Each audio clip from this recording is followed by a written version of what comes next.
Imaginem um homem que construiu um império financeiro, dono de milhões, acostumado a resolver qualquer problema com dinheiro. Agora imaginem esse mesmo homem completamente desesperado, chorando como uma criança, incapaz de comunicar sua dor mais profunda. Esta é a história de como uma simples faxineira brasileira salvou a vida de um dos homens mais ricos de Nova York, usando apenas algo que o dinheiro jamais poderia comprar.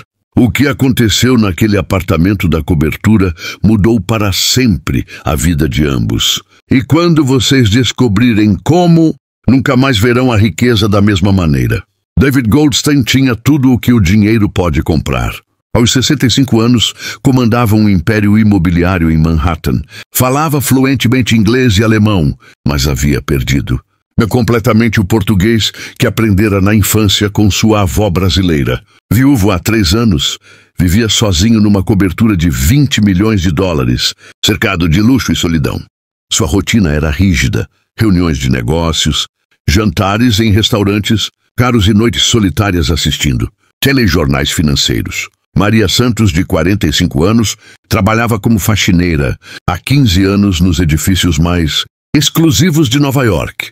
Mãe solteira de 2 filhos, enviava metade de seu salário para o Brasil, onde seus pais idosos dependiam dela. Apesar das dificuldades, Maria irradiava uma alegria contagiante e tratava cada cliente com carinho genuíno. Falava apenas português e um inglês básico, mas sua comunicação ia muito além das palavras. Era uma terça-feira chuvosa de outubro quando David recebeu a ligação que mudaria sua vida para sempre.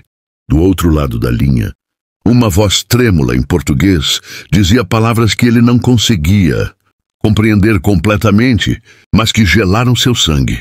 Era seu primo Samuel, ligando de São Paulo com uma notícia devastadora sobre a família com quem David havia perdido contato décadas atrás. Samuel falava apenas português e estava desesperado para transmitir informações cruciais sobre uma herança familiar e documentos que precisavam ser assinados urgentemente. David sentia que algo terrível estava acontecendo, mas a barreira do idioma o deixava completamente impotente. Tentava lembrar das palavras que sua avó lhe havia ensinado na infância, mas sua mente estava em branco.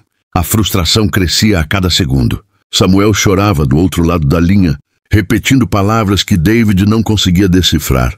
Pela primeira vez na vida, todo o seu dinheiro e poder eram inúteis. Precisava de um tradutor urgentemente, mas era quase meia-noite e todos os serviços estavam fechados.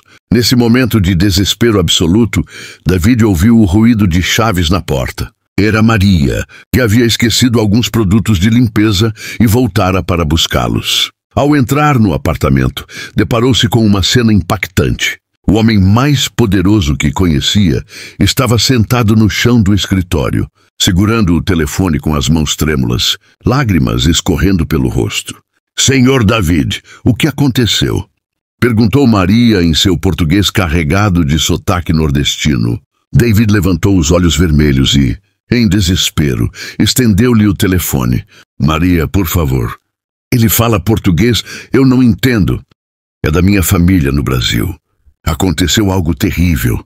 Sua voz estava quebrada, vulnerável de uma maneira que Maria nunca havia visto. Ela pegou o telefone hesitante e ouviu a voz angustiada de Samuel do outro lado. "Alô? Quem está falando?" Dissou Maria. "Trabalho para o Sr. David. O que está acontecendo?" Samuel explodiu em lágrimas e começou a contar a tragédia que havia caído sobre a família.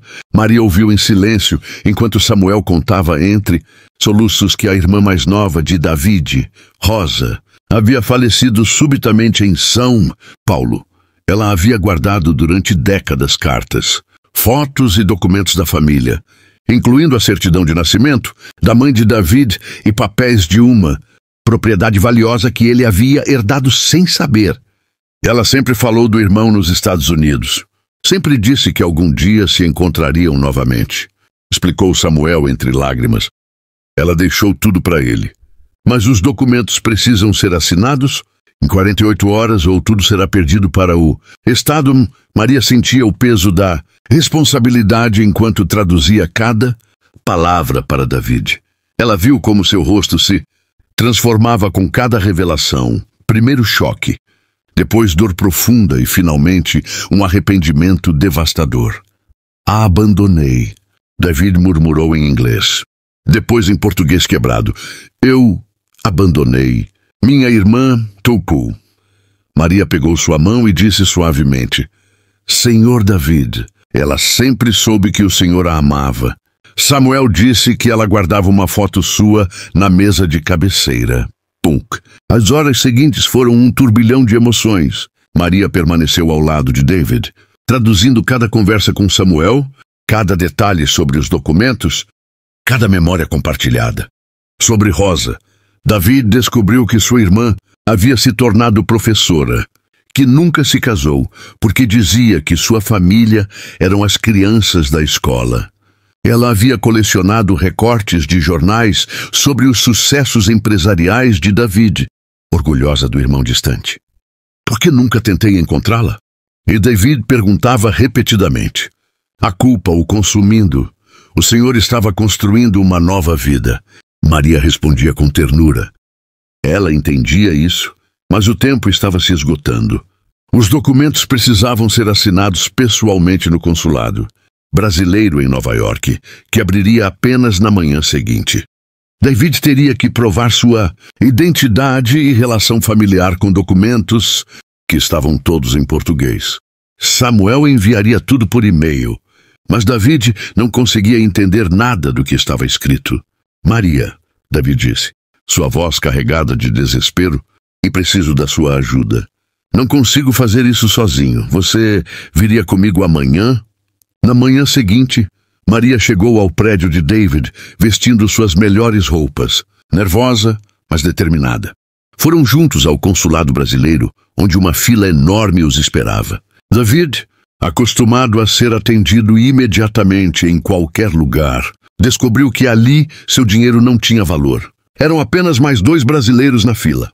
Quando finalmente chegaram ao balcão, a funcionária do consulado falava apenas português. Maria traduziu cada pergunta, cada exigência documental. Preciso que o senhor confirme os dados de sua irmã. Rosa Maria Goldstein, disse a funcionária. David paralisou.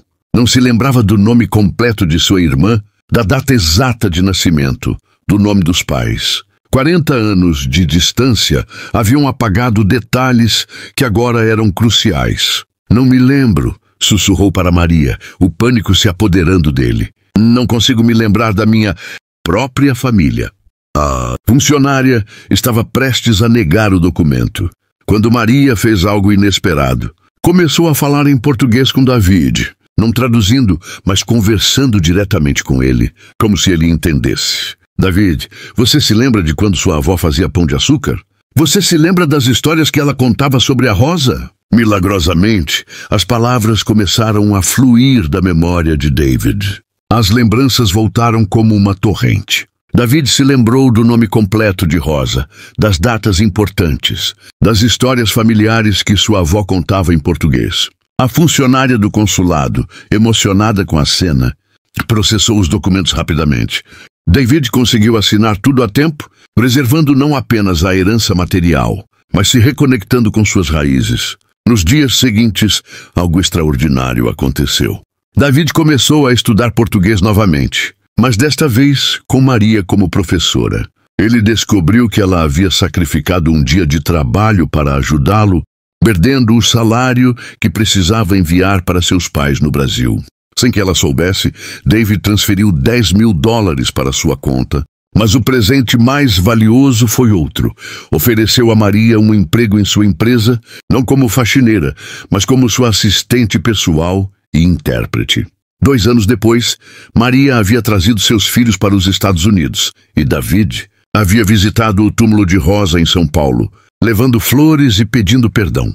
Esta história nos ensina que a verdadeira riqueza não está no dinheiro que acumulamos, mas nas conexões humanas que criamos. Às vezes, a pessoa que pode mudar nossa vida está bem na nossa frente, apenas esperando que tenhamos humildade suficiente para aceitar sua ajuda.